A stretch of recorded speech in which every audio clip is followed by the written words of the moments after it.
देखने वाले दो हैं या एक? तो देखने वाले तो अनेक है। नहीं बाबा, आँख से देखने वाले। हाँ, शिव बाबा जब आकर के पार्ट बजाते हैं हाँ, तो उस तन में देखने वाली आत्माएं दो हैं या एक है? बाबा यहाँ कहा जाता है शरीर का पिता जो है वो भी देखते हैं, या जो आत्मा का पिता वो भी देखते हैं। दोनों चैतन्य है ना, चैतन्य। इसलिए दोनों ही देखते हैं। लेकिन बच्चों के लिए है? बच्चों से पूछा किसको देखते हो? साकार में मेरा। तो कोई की बुद्धि में एक आत्मा है और कोई की बुद्धि में दो आत्माएं हैं। तो जो एक को देखते हैं, एक से ही लगन लगाते हैं, वो एक की बात सुनेंगे, एक को ही मानेंगे। और दो दिखाई पड़ते हैं तो मिक्स हो जाएगा। और बाबा की दृष्टि भी दो प्रकार की होती है, साकारी निराकारी। सिर्फ बाबा नहीं है, हम उसको सिर्फ बाबा कहते हैं। बाबा माने क्या? दो का मेल। Mail combination. बाबा माने कॉम्बिनेशन, साकार भी और निराकार भी। तो जो सदैव निराकार है वो तो शिव है, और जो सदैव निराकार नहीं है, कभी साकार है और कभी निराकार है, वो आत्मा अलग है। वो मनुष्य आत्मा है, वो पतित भी बनती है संग के रंग से, और पावन भी बनती है संग के रंग से। तो हमारा फर्ज क्या है? हम किसको देखें? हम उसको देखें जो सदा शिव है। इसलिए शंकर का जो चित्र बनाया जाता है, मूर्ति बनाई जाती है, उसमें तीसरा नेत्र शिव नेत्र कहा जाता है। बाकी जो दो नेत्र हैं वो शिव नेत्र नहीं है, बल उनमें एक राइटियस पार्ट बजाने वाला है, एक लेफ्टिस्ट पार्ट बजाने वाला है, एक गुणों को देखने वाला है और एक अवगुणों को भी देखने वाला है। बाबा इसलिए शंकर की दो चित्र बनाते हैं, एक पूरा साकार नैनों से देखने वाला और एक पूरा निराकार स्टेज में बैठने वाला। ये कारण हो सकता है। शंकर तो कहा ही तब जाता है जब तीन आत्माओं का मिलन होता है एक शरीर में, नहीं तो शंकर नहीं कहा जा सकता।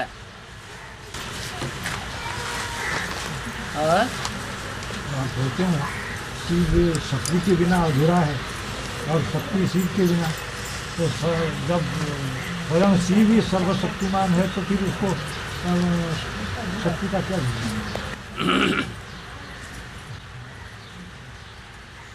सन्यासी प्रवृत्ति को कहेंगे या निवृत्ति को कहेंगे?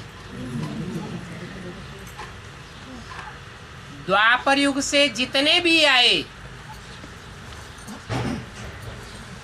वो सब निवृत्ति मार्ग वाले आए या प्रवृत्ति मार्ग वाले आए? निवृत्ति से प्रभावित होने वाले आए या प्रवृत्ति से प्रभावित होने वाले आए? सब निवृत्ति। तो दुनिया नीचे गिरी या ऊपर उठी? तो निवृत्ति में है अशक्ति और प्रवृत्ति में है शक्ति। शिव मेरी बिंदी का नाम है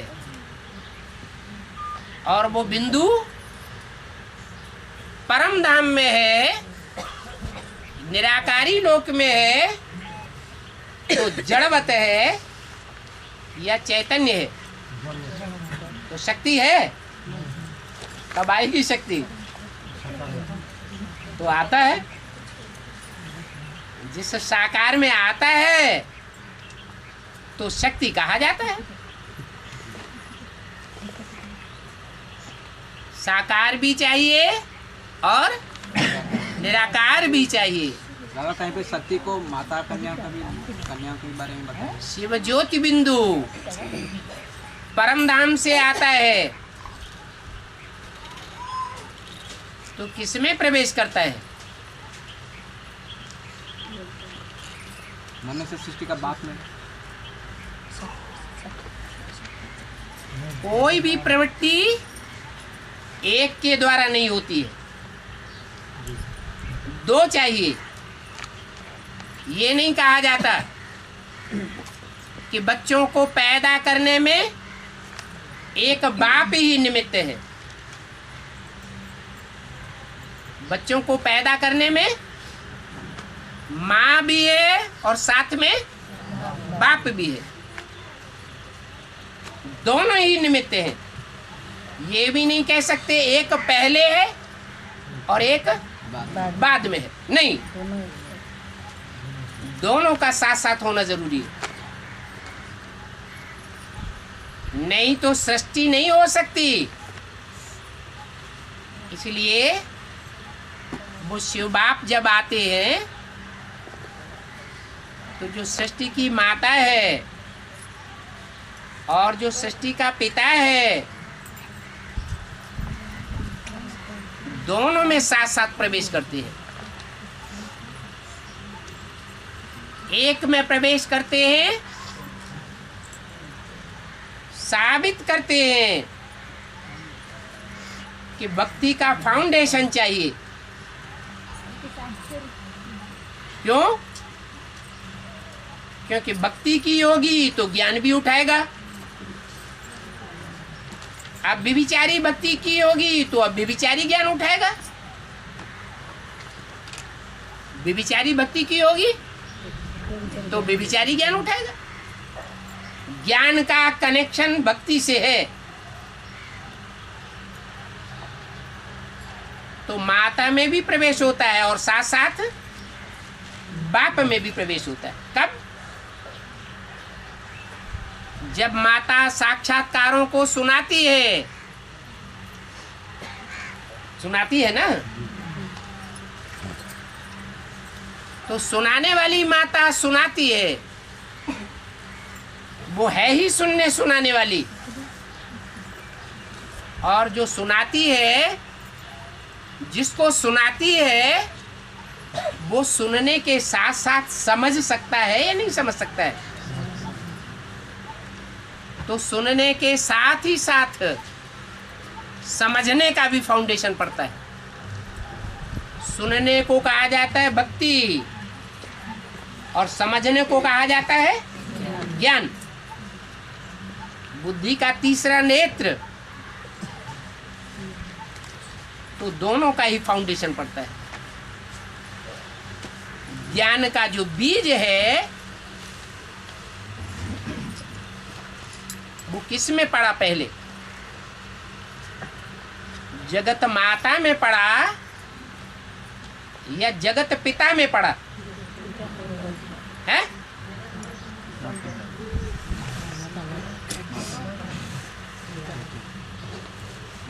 सुनने वाले ने सुना और सुनने के साथ साथ समझा भी। जैसे ही उसने समझा वैसे ही क्या जगत माता ने भी समझा? तो कहेंगे ज्ञान का बीज पड़ा है? नहीं पड़ा। तो जिसने सुना भी और जिसने साथ साथ समझा भी, वो ज्ञान के बीज को पहले पहले धारण करने वाली धरणी बना। तो प्रजापिता का जो तन है वो शिव बाप के लिए माता है। शक्ति भी कह सकते। उसे शक्ति भी कहेंगे।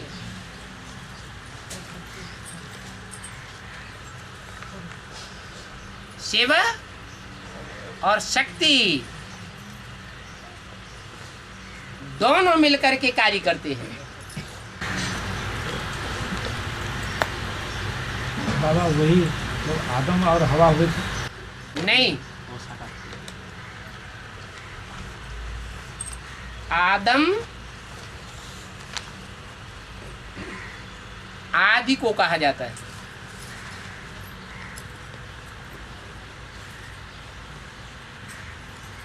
और हवा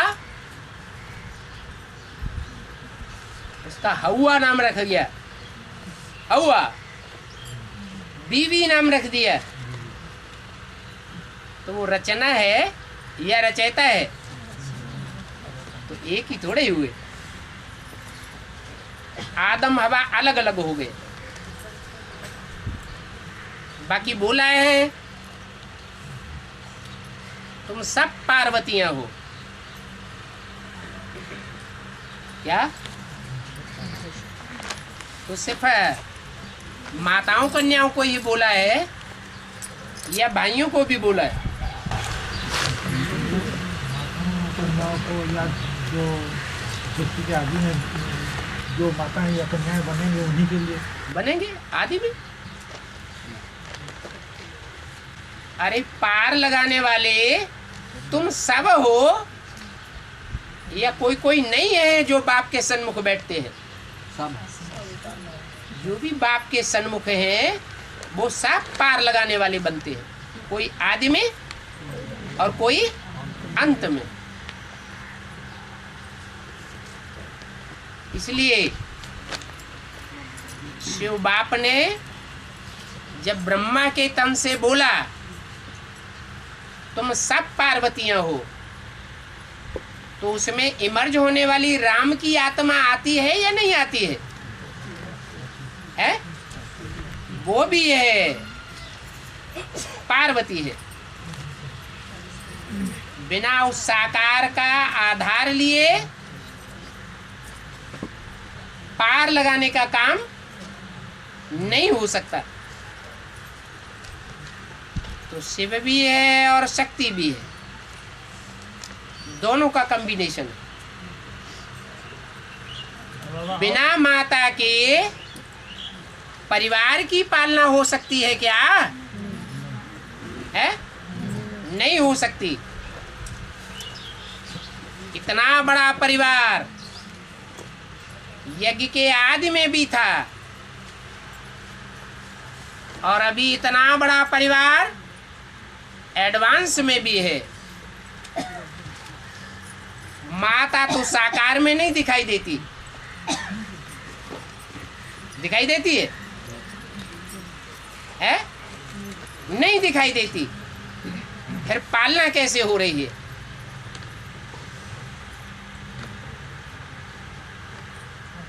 अर्धनारीश्वर चित्र दिखाया जाता है। चित्र है तो चरित्र करने वाला भी कोई होना चाहिए। इसलिए एक ही शरीर के द्वारा माता का भी पाठ चलता है और पिता का भी पाठ चलता है।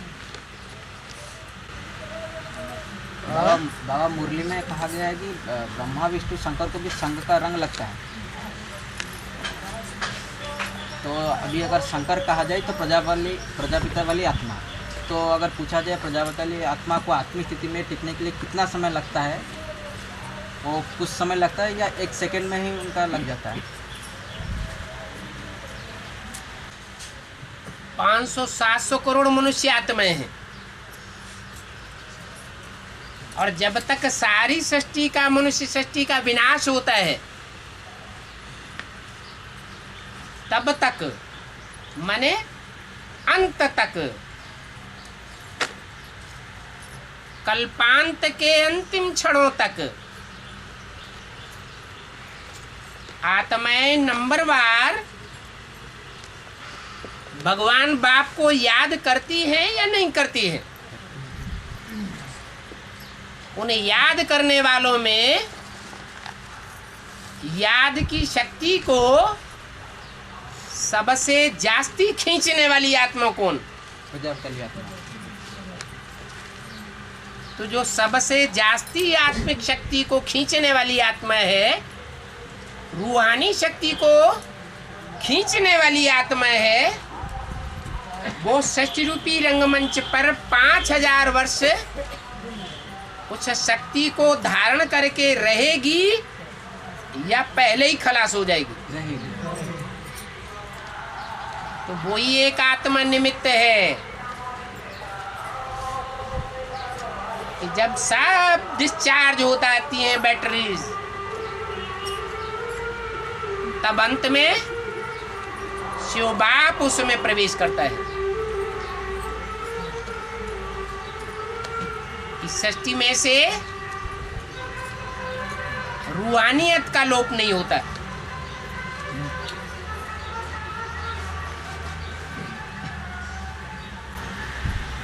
आया समझ में? नहीं बाबा, संगम युग में कितना समय लगता था कम से कम? प्रैक्टिस करने में टाइम तो चाहिए। हाँ बाबा, वही पूछना चाहता था, इसीलिए 76 में निराकार और साकार के मेल वाली बात आती है। वो मेल को पहचानने वाला पहले पहले कौन होता है? वही प्रजापति आत्मा। एक ही हीरो पार्टदारी है जो निराकार और साकार के मेल को पहले पहचानता है और उस स्थिति में स्थित होता है। तो प्रैक्टिस भी सबसे जास्ती किसके पल्ले पड़ेगी? वही प्रजापति। उसी के पल्ले पड़ेगी। और पहले पहले बाप समान निराकारी, निर्विकारी, निरहंकारी स्टेज को धारण करने वाला भी कौन बनेगा? वही बनेगा। इसलिए बाबा, हम बच्चों का सिर्फ एक ही माध्यम है जिसके द्वारा हम उस सुप्रीम सोल बाप से मिलन मेला मना सकते हैं। और जो धर्म पिताएं हैं, गॉड फादर के अलावा वो सब निराकार को याद करने वाले हैं। हम तो मिला नहीं सकते। साकार को मानने वाले नहीं हैं। ये सिर्फ एक ही धर्म पिता है। प्रजापिता कहो, सनत कुमार कहो, गीता का साकार में भगवान कहो,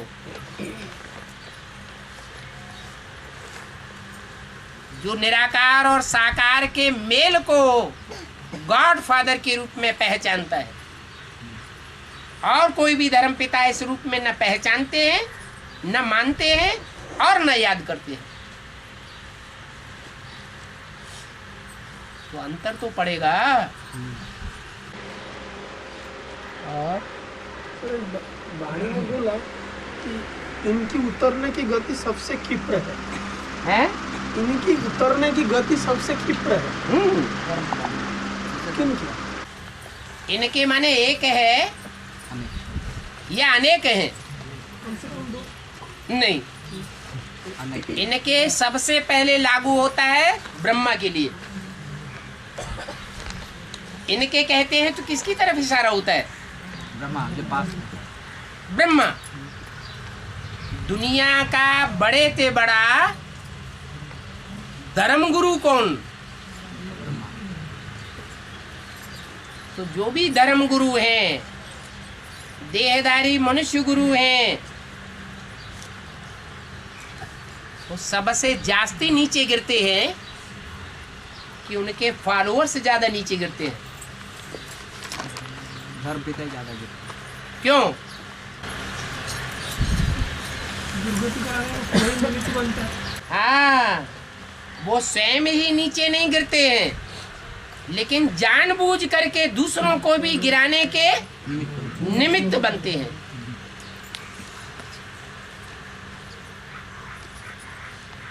इसलिए उनके गिरने की गति सबसे जास्ती क्षिप्र है, बहुत नीचे गिरते हैं।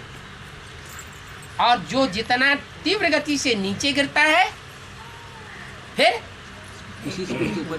फिर जब भगवान बाप आते हैं तो उसी क्षिप्र गति से वो ऊपर भी उठते हैं। इसलिए गीता में लिखा हुआ है कि जो निराकार उपासी हैं वो क्षिप्र गति वाले होते हैं, और जो साकार उपासी है वो चरित्रवान तो होते हैं, देव आत्माएं तो होती हैं, लेकिन दौड़ने में उतने तेज नहीं होते हैं। इसलिए शास्त्रों में भी दिखाया है, तपस्या करने में असुर ज्यादा तीखे होते हैं या देवताएं ज्यादा तीखे होते हैं? असुर बहुत तपस्या करने में तीखे होते हैं।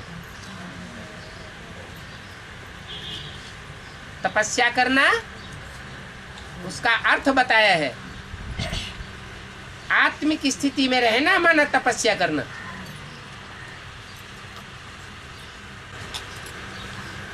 तो एक मुरली में बोले हैं जो उच्च पढ़ाई पढ़ने वाला है उनकी पढ़ाई 40-44 साल में पूरा हो जाती है।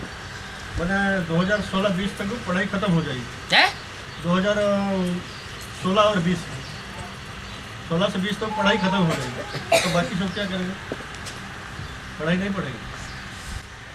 जो उच्च पढ़ाई पढ़ने वाले हैं वो 40 वर्ष में उनकी पढ़ाई पूरी हो जाएगी। 40 या 44 वर्ष समझो। तो पढ़ाई कब से चालू है? 76 से पढ़ाई है। बेसिक नॉलेज को पढ़ाई नहीं कहेंगे। है? उच्च पढ़ाई मतलब 76 है। ऊंच नीच की बात कहाँ है, पढ़ाई की बात है। पढ़ाई तो 1936 से ही है, और वो पढ़ाई की पूर्णाहुति बेसिक की कब होती है? 76 में। 76 में एडवांस की पढ़ाई शुरू होती है, जो पढ़ाई स्वयं बाप पढ़ाता है। घर गृहस्थ के जीवन में भी दुनियादारी को देखे माता को ज्यादा एडवांस मानते हैं या पिता को एडवांस मानते हैं? माँ घर के अंदर को संभालती है और बाप बाहर की दुनिया को भी संभालता है, देखता है। तो बाप को एडवांस कहा जाता है, और बाप समान जो रुद्रमाला के मणके हैं वो भी एडवांस पार्टी है। उनकी पढ़ाई भी कितना टाइम लेती है? कम से कम वही 40 वर्ष तो लेती ही लेती है।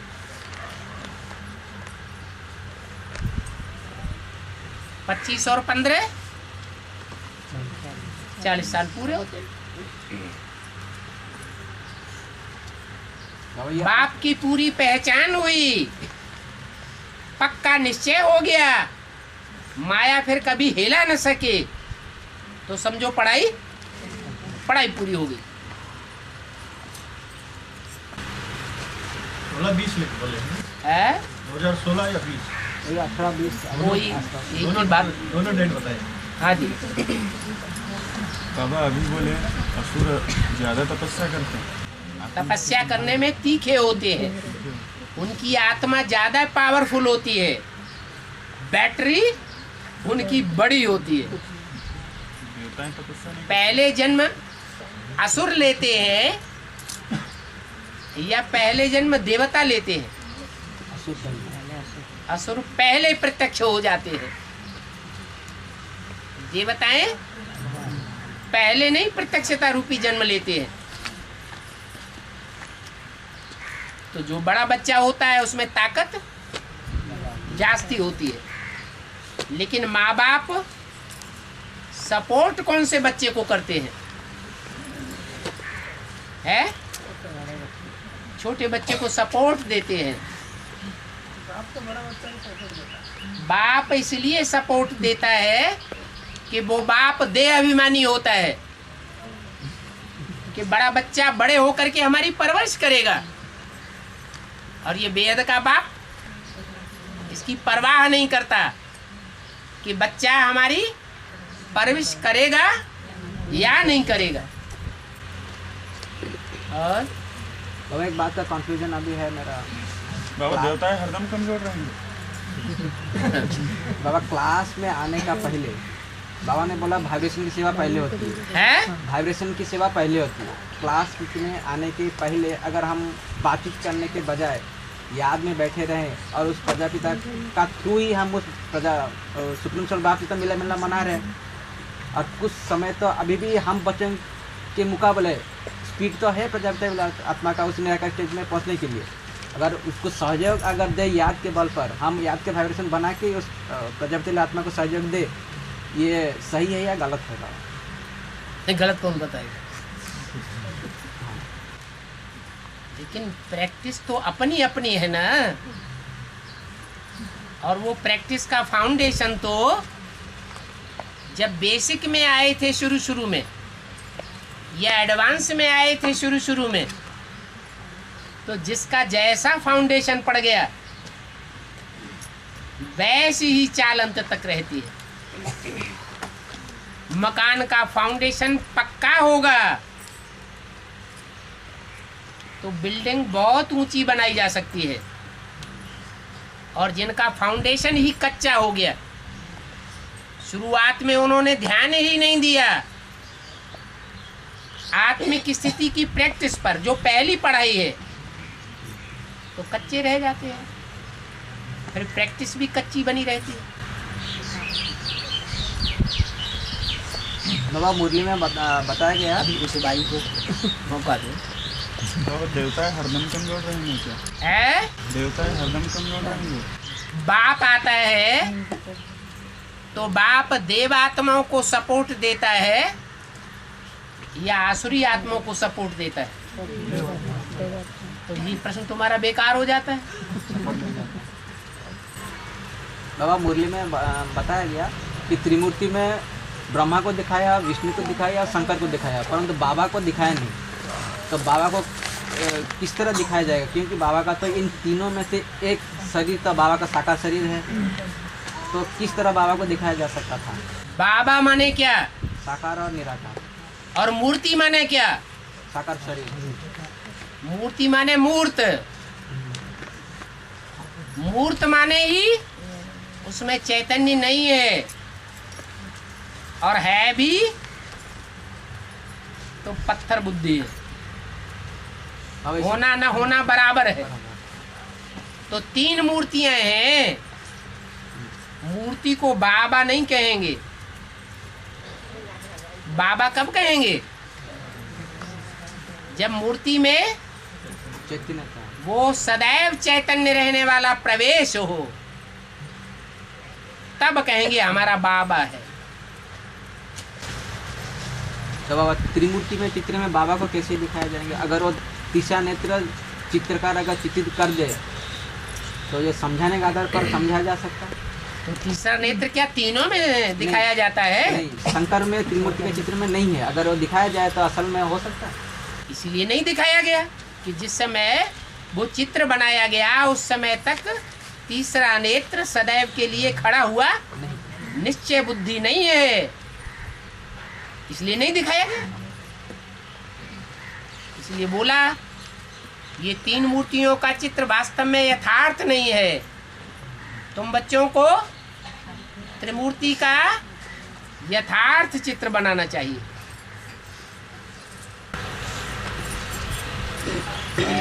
इसीलिए दिखाया नहीं, त्रिमूर्ति में बोला गया। तो एक त्रिमूर्ति में शिव का चित्र दिखाया नहीं। शिव का चित्र दिखाया है? नहीं दिखाया। हाँ त्रिमूर्ति चित्र से शिव को उड़ा दिया है, ऐसा हाँ। नहीं, शिव को दिखाया, ब्रह्मा को दिखाया, विष्णु को दिखाया, शंकर को दिखाया, पर शिव बाबा को नहीं दिखाया। शिव बाबा को नहीं दिखाया तो नहीं दिखाया है ना, इसीलिए तो कहा है कि तुमको एक्यूरेट चित्र बनाना चाहिए। उन्होंने उड़ा दिया और तुम ला दो। ठीक है बाबा, कुछ कभी कभी ऐसा भी हो सकता है जो चीज़ बाबा चित्रित समझा जा सकता है परंतु उसको चित्रित नहीं किया जा सकता है। ऐसा हो सकता है जैसे नफरत और प्यार भी होता है, तो जो चित्रकार क्या चित्रित कर सकता है। इसलिए बाबा का जो चैतन्य पाठ है उसको चित्र के द्वारा क्या दिखाया जा सकता है या उसको समझाया जा सकता है, दूसरों को बुद्धि में बैठाया जा सकता है, ऐसे हो सकता है। अजंता एलोरा एलिफेंटा की गुफाओं में पहले चित्रकारी हुई, शास्त्र तो नहीं बने। तो क्या चित्रों ने समझाया नहीं? समझाया तभी तो शास्त्र बने। अगर चित्रों में समझानी नहीं होती तो ये शास्त्र कहाँ से बन जाते?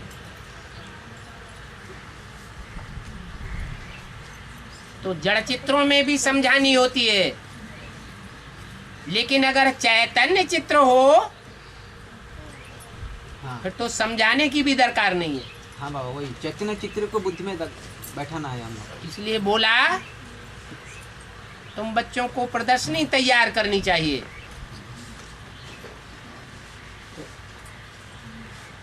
उन बच्चों ने जड़ प्रदर्शनी तैयार कर दी, तो जड़ प्रदर्शनी से भगवान बाप प्रत्यक्ष हो जाएगा क्या? फिर ये भी बोला बाप की प्रत्यक्षता तब होगी जब तुम बच्चों की नंबरवार फरिश्ताई स्टेज प्रत्यक्ष होगी। अव्यक्त स्टेज जब आप तुम बच्चे धारण करेंगे तो बाप प्रत्यक्ष होने लगेगा। वो प्रैक्टिकल स्टेज है। और बाबा लग्न के पहले जगदम्बा और जो दो माता थे अभी जो वैष्णव थे, उसी टाइम में बड़ी माता थी जो वैष्णवी देवी है, वैष्णवी देवी बड़ी माता थी, बड़ी थी। विष्णु शब्द से बनता है वैष्णव। विष्णु का अर्थ ही है नो विष। जगदम्बा तो महाकाली बनती है, महाकाली बन करके सृष्टि का संहार करती है असुरों का, और विनाश पवित्रता से होता है या पवित्रता से होता है? बाबा जो बाप जो प्रवेश किए है? शिव बाप जो प्रवेश किए माता में, माता में बाप प्रवेश करते हैं। शिव बाप Shiv supreme soul, Shiv supreme soul सिर्फ माता में प्रवेश करते हैं या रुद्रमाला के सभी बच्चों में प्रवेश करते हैं? पहले का बात जो आदि ब्रह्मा बोला जाता है। हाँ, आदि में भी, आदि में सोई अंत में होता है। रुद्राक्ष के जो मणके हैं वो बाप की प्रवेशता के प्रमाण हैं कि बाप ने भी उनमें प्रवेश किया है। उनमें महाकाली भी है। जगदम्बा को बड़ी माता आदि ब्रह्मा बोला जाती है। वो तो बड़ी थी जो आने वाला छोटी मामा, वो तो बड़ी थी वहाँ जगन का पहले, लेकिन किसी में प्रवेश। बड़ी होना और छोटी होना ये समझ के आधार की बात है या बेसमझी की बात है? समझ की बात है। और समझ ये कहती है कि ज्ञान सुनने सुनाने वाला और ज्ञान को समझने और समझाने वाला बड़ा नहीं है। कौन है बड़ा? जो ज्ञान को सुनने सुनाने समझने और समझाने के साथ साथ जीवन में प्रैक्टिकल धारण भी करके दिखाए और दूसरों को धारण करा के दिखाए, वो है बड़ा, नहीं तो रावण।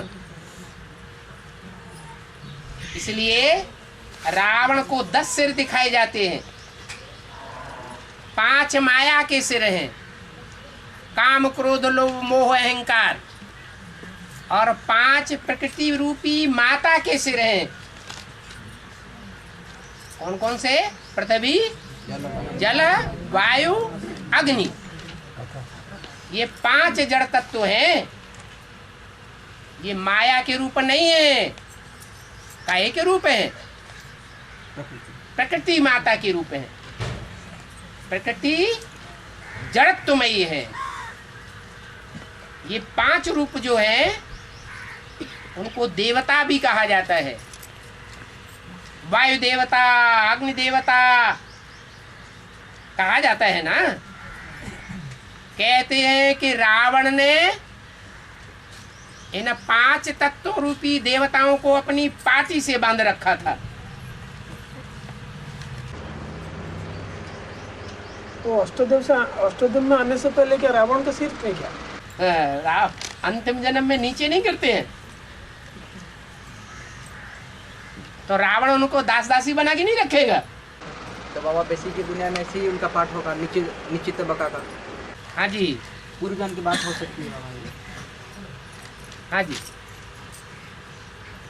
और ये बाबा मैं ये पूछना चाहता था कि जब अभी बड़ी बोला जाती है जगदम्बा की, तो उसी टाइम में बड़ी मामा तो ये थी, मगर प्रवेश शिव बाप ने किसी ने किया? उनने किए थे कि ये शिव बाप पतित में प्रवेश करता है या पावन में प्रवेश करता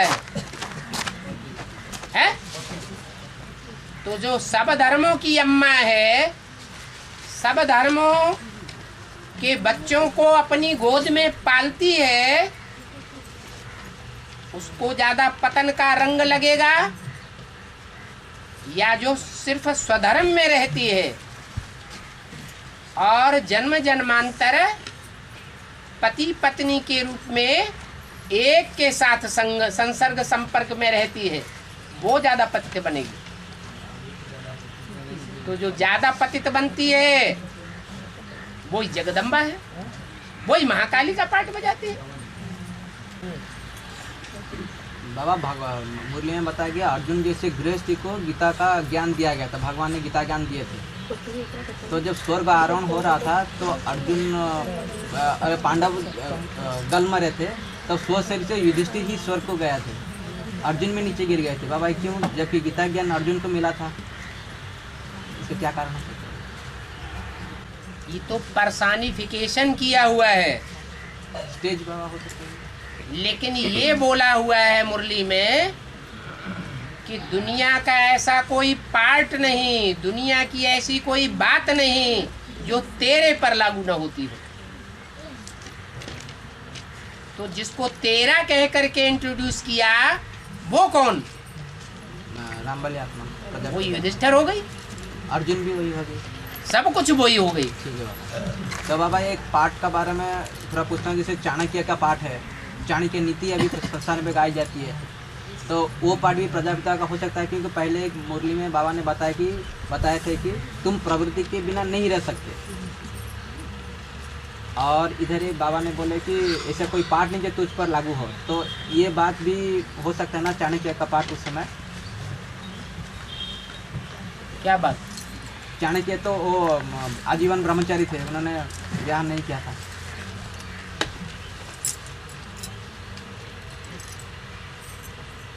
और चंद्रगुप्त को उन्होंने एक छोटे से 2000 साल पहले की जो हिस्ट्री है वो मनुष्यों के पास सच्ची हिस्ट्री है या कुछ मनगढ़ंत भी है, इसलिए उस बात को छोड़ दो। ठीक है बाबा। बाबा और एक बात है, जब संन्यास धर्म का शूटिंग हुआ था, नहीं शूटिंग नहीं, जब प्रैक्टिकल में हुआ था तब बताया गया था कि ये सन्यासी जो शंकराचार्य जो थे उनको गृहस्थी का कर्म पता नहीं था, तो उन्होंने अपना शरीर गुफा में छोड़ करके दूसरे किसी राजा के शरीर में प्रवेश किया था। तो उस समय बाबा कौन सी आत्मा राजा के शरीर में प्रवेश किया था? वो शरीरधारी या जो ऊपर से आने वाली आत्मा प्रवेश किया? और किसका शरीर गुफा में रहा? किस आत्मा? जो राजा था वो तो पहले से ही राजा था, वो ऊपर से आने वाली आत्मा नहीं थी। नहीं, वो तो शंकराचार्य का जो आधार था, जो हाँ जी। आधार वाली आत्मा बाबा प्रवेश करता है या ऊपर से आने वाली आत्मा प्रवेश करता है राजा में? गुफा में उन्होंने अपना शरीर सुरक्षित करके रख दिया, जी तो वो आत्मा जो है वो नई आने वाली आत्मा हुई या पुरानी हुई? नहीं, उसमें इतनी शक्ति है कि चाहे तो दूसरे में प्रवेश कर सकते। प्रवेश कर सकती है, और जिसमें प्रवेश किया राजा में वो पुरानी आत्मा है, पतित तमो प्रधान आत्मा है, अनेक जन्म लेने वाली आत्मा है, उसमें प्रवेश करके पाठ बजाए। बाबा जबकि के आदि ने जो प्रजापिता वास्तु की वाणी करते थे, तो प्रजापिता जिसको कर दिया रचना दादा लिखा है? पता नहीं था। किसको क्या पता नहीं था? ये यज्ञ के आदि में दो पार्टियां नहीं हो गई थी यज्ञ में? ब्राह्मणों की दुनिया में दो ग्रुप नहीं हो गए थे, उनमें झगड़ा हुआ। एक एंटी ग्रुप का मुखिया था और ब्रह्मा बाबा दूसरे ग्रुप के मुखिया थे। झगड़ा हुए बगैर लाश को गुम करने वाली बात कहाँ से पैदा हो जाएगी? हाँ बाबू जी, ये बात ब्रह्मा वाली आत्मा को पता था, ये बाद में पता चला। ब्रह्मा वाली आत्मा ने प्रजापिता को पहचाना क्या परंतु कोमल कि ये जगत पिता का पाठ बजाने वाली आत्मा है? उनके अंदर तो अहंकार भरा हुआ था, ये मेरी दुकान का नौकर है, कितना भी होशियार है, कितना भी इसको हमने अपनी दुकान सौंपी हुई है, फिर भी बुद्धि में हीनता की भावना भरी हुई थी उसके लिए। उसको गुरु नहीं मान सकता। गुरु को जितना लौकिक अंतिम जन्म के गुरु को रिगार्ड जितना देता था, वो रिगार्ड अपनी दुकान के मैनेजर नौकर को नहीं दे सकता।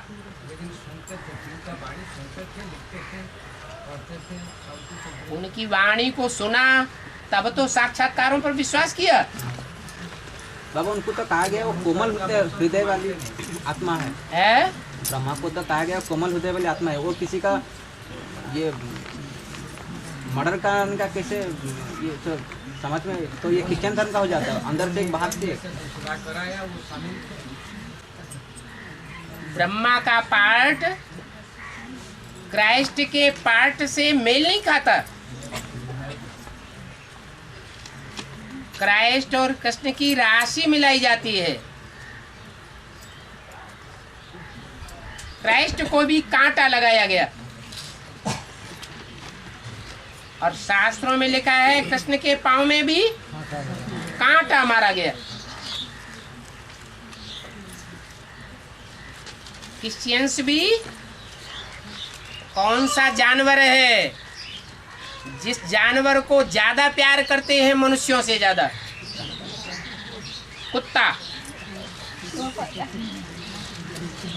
कुत्ते को मिलता दूध भात, बच्चे भूखों चिल्लाते हैं।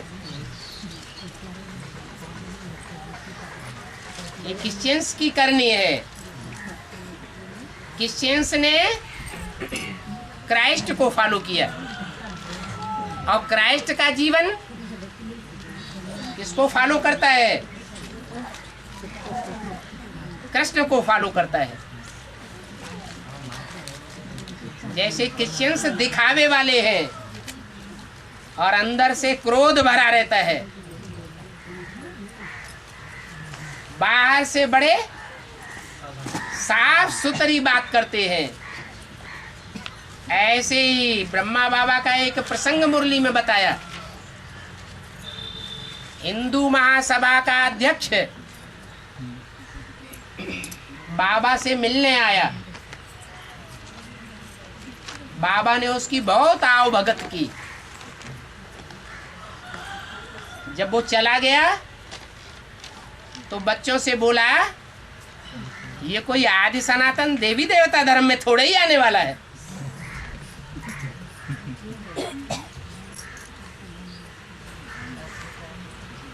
और भक्ति मार्ग की जो शास्त्र है, भक्ति मार्ग जो गीता है उसमें है कि वासुदेव सर्वम इति स महात्मा सुदुर्लभ। इसका अर्थ वासुदेव क्या? सर्वम इति स महात्मा सुदुर्लभ। क्या? वासुदेव सर्वम इति स महात्मा सुदुर्लभ। वासुदेवो सर्वमिति, वासुदेव ही सब कुछ है, और सो महात्मा सुदुर्लभ। सो महात्म्य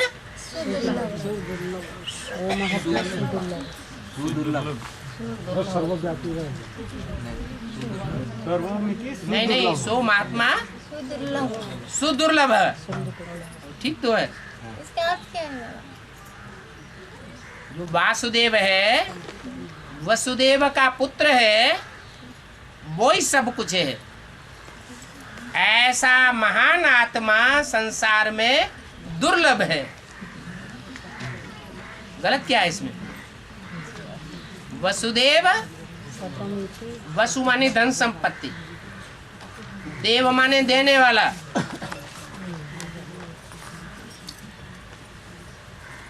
धन संपत्ति देने वाला कौन है?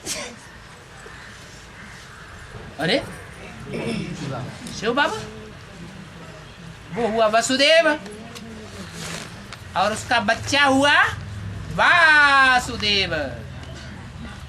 ब्रह्मा का बच्चा ब्राह्मण। एक मात्रा बढ़ती है ना। तो शिव का बच्चा कौन हुआ? वसुदेव का बच्चा, जो ज्ञान धन देने वाला वसुदेव है, उसका पहला बच्चा कौन हुआ है? वासुदेव। वही तो सब कुछ है। और बाबा, विनाश के समय जब कुबेर प्रत्यक्ष होंगे, बोला जाता है उनका धन भी प्रत्यक्ष होगा। हाँ, और उनका और स्थूल धन विनाश होगा। है। तो इसका मतलब क्या है? कुबेर के पास कौन सा धन था? विनाशी धन था या अविनाशी धन था? कौन सा अविनाशी धन था? ज्ञान धन। वो ज्ञान धन सुनने सुनाने का धन था या धारण करने और कराने का धन था? कैसा धनवान था? है? धारण करने वाला था। तो रुद्रमाला में ऐसी भी कोई आत्मा है जो धारण करने वाले का भी बीज है। बीज है, सूक्ष्म रूप है, उसका विस्तार स्वरूप है वैष्णवी लक्ष्मी।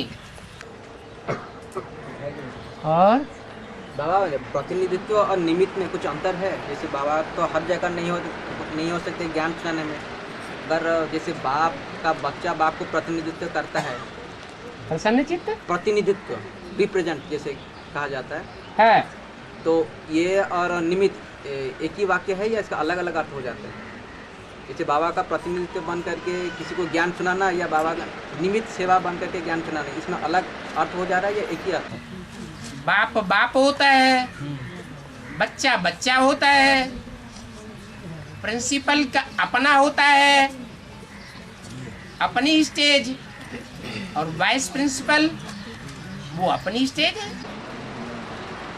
प्रतिनिधित्व यहाँ पर बाबा का ज्ञान, तो बाबा तो हर जगह तो नहीं हो सकता। बाबा का संदेश किसी को देना है या संगठन में बैठ के बाबा का ज्ञान सुना रहे हैं, अगर उस समय ये सोच में रखा जाए कि हम बाबा को यहाँ पर एक प्रतिनिधित्व कर रहे हैं, प्रतिनिधित्व मतलब बाबा का ज्ञान को हम बच्चे के हिसाब से दूसरे को सुना रहे हैं, तो ये क्या बाबा का ज्ञान सुनाना हो गया, अपना ज्ञान सुनाना हो गया, या बाबा का ज्ञान सुनाना हो जाता है? तो कह नहीं सकते हम बाबा का ज्ञान सुना रहे हैं। हाँ, परंतु कोई कोई का प्रश्न रहता है। क्या प्रश्न रहता है? कि बाबा से ज्ञान सुनेंगे, अगर बाबा का वही अर्थ, बाबा का तो एक ही, बाबा का ज्ञान सुनेंगे का मतलब ये हुआ कि बाबा के ज्ञान की बातों से बात टैली होती है तो मानेंगे, बात टैली नहीं होती है तो नहीं मानेंगे। तो बाबा आज की वार्तालाप में जैसे आया शक्ति, पहले हम लोग जानते थे कि कन्या माता ही शक्ति है, और आज हम लोग जानते हैं उसका अव्वल नंबर अर्थ निकल गया कि प्रजावाली पिता वाली आत्मा का शरीर ही शक्ति भी कहा जा सकता है। अगर कोई आत्मा ये बाद वाला क्लैरिफिकेशन नहीं सुना, अगर इसको दूसरा जगह बताए तो वो उसको मानने के लिए तैयार नहीं होता, मतलब ये हम नहीं सुनेंगे, इसे बोल देते हैं। तो बहुत से मुरली जो सुने होंगे उसमें तो बहुत से बाबा का अर्थ बताए हैं। अगर वही अर्थ अगर बताया जाए उस समय वो बोलते कुछ आत्माओं का कहने का प्रश्न होता है कि अभी बाबा इस प्रसंग में जो बोलते हैं वही बताइए, दूसरा को मत बताइए, क्योंकि वो उस समय अज्ञान हो जाता है। ये सही होता है क्या?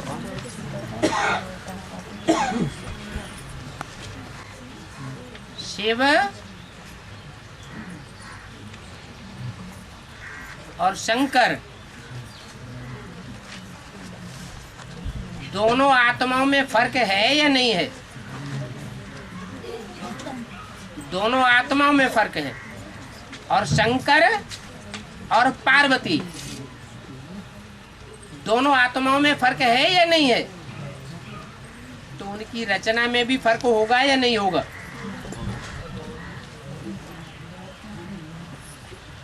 जो शिव है वो निराकार है,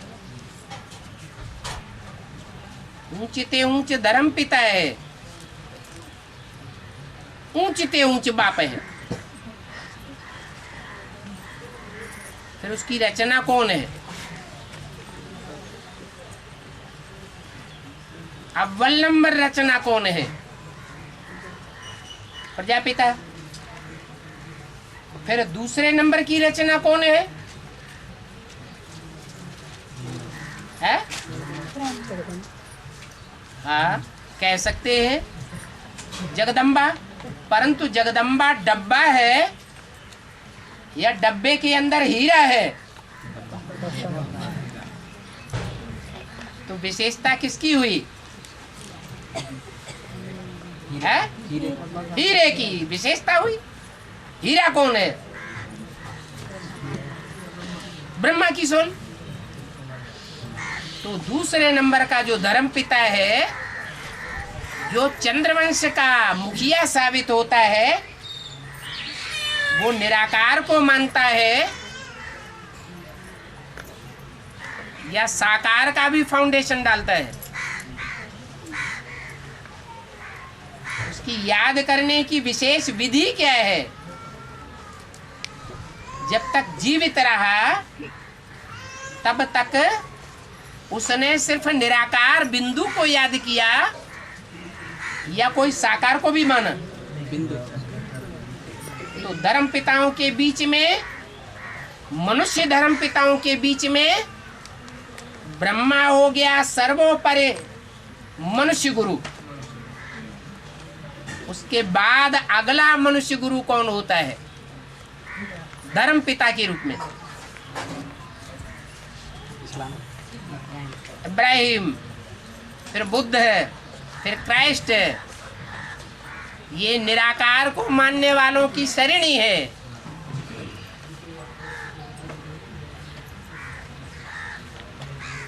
ब्रह्मा से लेकर के और जितने भी विधर्मी धर्म पिताएं हैं वो सब निराकार को मानने वाले हैं, याद करने वाले हैं। एक ही अव्वल नंबर का धर्म पिता है प्रैक्टिकल साकार जीवन में, जो निराकार और साकार का सामंजस्य कराने वाला है। इसलिए वो अल्लाह अव्वल दीन कहा जाता है। तो उसकी रचना भी अव्वल नंबर होगी। वो है रुद्रमाला। रुद्रमाला में भी जो अव्वल नंबर है सूर्य को फॉलो करने वाले, वो है सूर्यवंशी। चंद्रमा को फॉलो करने वाले चंद्रवंशी। इब्राहिम को फॉलो करने वाले इस्लाम वंशी, वगैरह वगैरह वगैरह। हाँ जी, कोई माता पूछ रही है। हाँ बाबा, बाबा जो बाबा कहते हैं कि जो श्रीमत पर नहीं निकलते हैं उनको माया पकड़ेगा। हाँ और एक कैसे कहते कि महारथियों को मायापुत कहा गया। हाँ महारथी और श्रीमत पर नहीं चले। जो महारथी होते हैं वो हाथी सवार होते हैं या महावीर होते हैं? हाथी सवार होते हैं। और हाथी देह अभिमानी होता है या शेर जैसा पार्ट बजाने वाला होता है? तो जिनमें देहवान होगा वो महारथी तो हो सकता है। तो फिर महारथी कैसे हो गए? महारथी ऐसे हो गए कि उनमें तपस्या करने की ताकत ज्यादा है, इसलिए महारथी हो गए। लेकिन वो श्रेष्ठ से श्रेष्ठ मत देने वाले को पहचान नहीं पाते। वो चाहे ब्रह्मा की सोल हो, चाहे कोई भी दीदी दादी दादा की सोल हो, बड़े बड़े महारथियों की आत्मा क्यों न हो, वो बाप को नहीं पहचानती। पहचानती है? अगर ब्रह्मा ने बाप को पहचाना होता, यज्ञ के आदि के उस व्यक्तित्व को पहचाना होता जो यज्ञ पिता था वास्तव में, जिसके लिए मुरली में बोला है ऐसे ऐसे बच्चे थे जो मम्मा बाबा को डायरेक्शन देते थे, ड्रिल बैठ करके कराते थे, उनके डायरेक्शन पर हम चलते थे। कौन? मम्मा बाबा। ये तो मुरली में बोला, बाबा ने उनको नहीं पहचाना। और हनुमान को महावीर बोला गया है? हनुमान को महावीर बोला गया। वो हनुमान हवामान होता है या साकार शरीरधारी होता है? है? किसका पुत्र होता है? हवा का पुत्र होता है। तो ब्रह्मा बाबा ने जब साकार शरीर छोड़ दिया और शंकर के स्वरूप में प्रवेश करना शुरू किया, तब हनुमान है या पहले ही हनुमान था? जब शरीर छोड़ने के बाद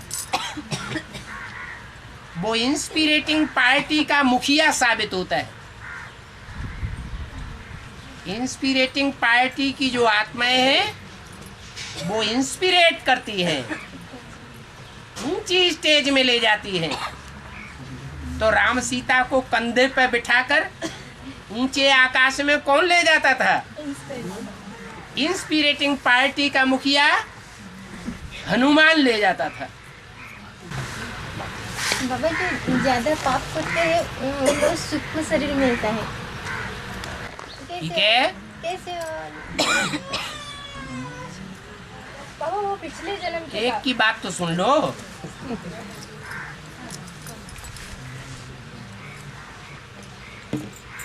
जो ज्यादा पाप करने वाली स्वभाव की आत्माएं होती हैं उनके ऊपर पापों का ज्यादा बोझ न चढ़े, इसलिए उनका साकार शरीर खलास हो जाता है,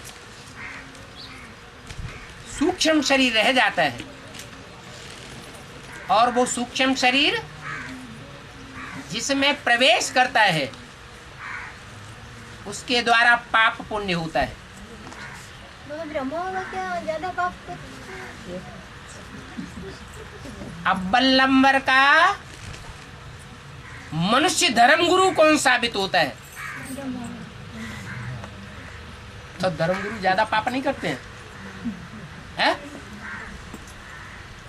वो बाप को पहचानते हैं। तो बाप को न पहचानने वाले मनुष्य गुरुओं के बीच में अव्वल नंबर धर्म गुरु कौन हुआ? बाबा वो कर्म में तो पाप नहीं थे। प्रजापिता आत्मा के बाबा कर्म उनके कर्म सहनशीलता के कर्म थे, सब कोई मानता है। परंतु जो सहनशीलता का गुण धारण किया है ब्रह्मा के चोले ने, वो पिछले 63 जन्मों में क्यों नहीं धारण कर लिया? वो वास्तव में सहनशीलता का गुण किसका है? शिव बाबा का है या ब्रह्मा का अपना है? किसका है? शिव बाबा का है। है?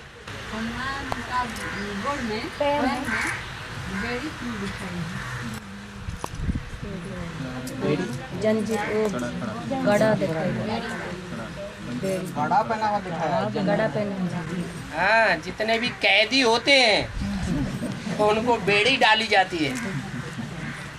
तो ये सूक्ष्म शरीर ये बेड़ी है या नहीं है? बेड़ी है। बाबा अमरनाथ में जलाधारी नहीं दिखा है? अमरनाथ में जलाधारी नहीं दिखा है। अमरनाथ जो है जितने भी शिवलिंग हैं उन शिवलिंगों के बीच में सबसे ऊंची स्टेज वाला लिंग है। कैसी स्टेज है? योग बल से तुम बच्चों की इंद्रियां शीतल हो जावेंगी। कितनी शीतल हो जावेंगी? जैसे बर्फ। मारने वाली इंद्रिय नहीं होगी, शीतल इंद्रिय हो जाएगी।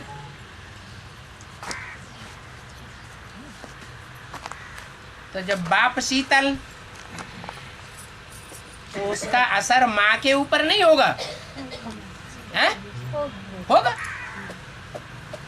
इसलिए बाप ऊंची स्टेज में है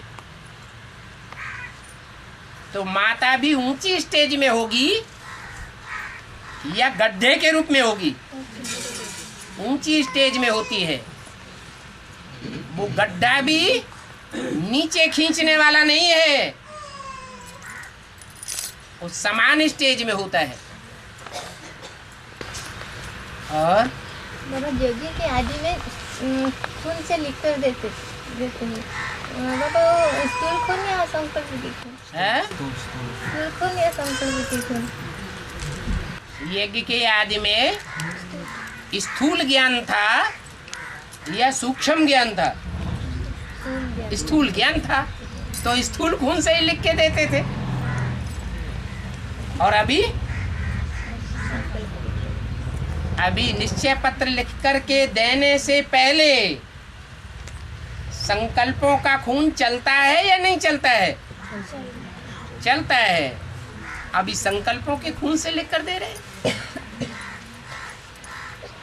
बाबा ब्रह्म और ब्रह्मा में क्या अंतर है?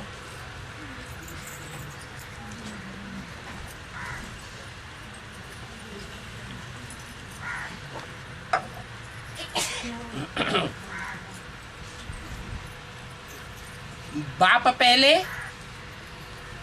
या बच्चा पहले? बाप। तो ब्रह्म है बाप।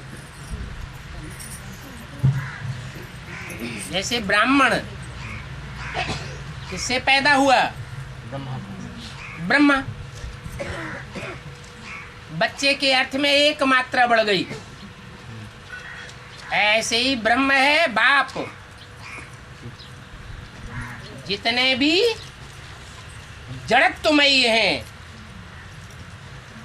उन सब का बाप।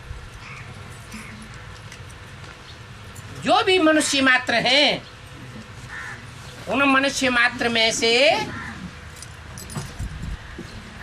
जो जड़त्वमयी बुद्धि धारण करने में अव्वल नंबर है वो कौन है? गुरु साक्षात परम ब्रह्म। 10वें से गुरु है ना, साक्षात परम ब्रह्म जो बोले ना। जड़त्वमयी बुद्धि धारण करने वाले मनुष्यों के बीच में सबसे जास्ती जड़त्वमयी बुद्धि किसकी है? ब्रह्मा की। ब्रह्मा की।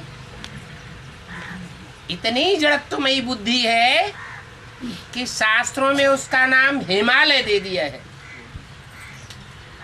क्या नाम दिया है? पार्वती का बाप हिमालय। हिम का आलय, हिम माने बर्फ। उसका बुद्धि रूपी जो क्षेत्र है वो बर्फ से जमा हुआ है। बर्फ है, सदैव बर्फ जमी रहती है, बुद्धि चलती नहीं है।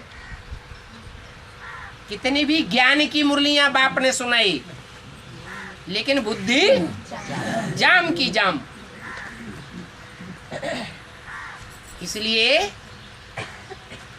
वो ब्रह्म रूपी जो जड़त्वमयी तत्व है, मात तत्व, उसका पहला पहला बड़ा बच्चा है। नाम क्या हुआ? ब्रह्मा। बड़ी से बड़ी माँ है।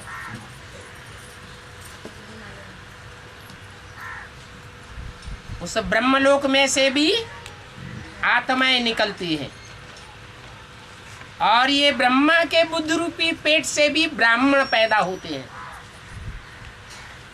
नहीं तो कहां से पैदा होते हैं? ये ब्रह्मा के बुद्ध रूपी पेट से 500-700 करोड़ जो भी मनुष्य मात्र हैं, सब ब्राह्मण बनेंगे।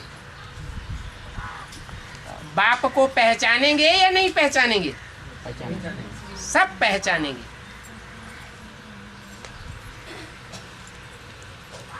तो उनका जन्म स्थान कौन हुआ? ब्रह्मा।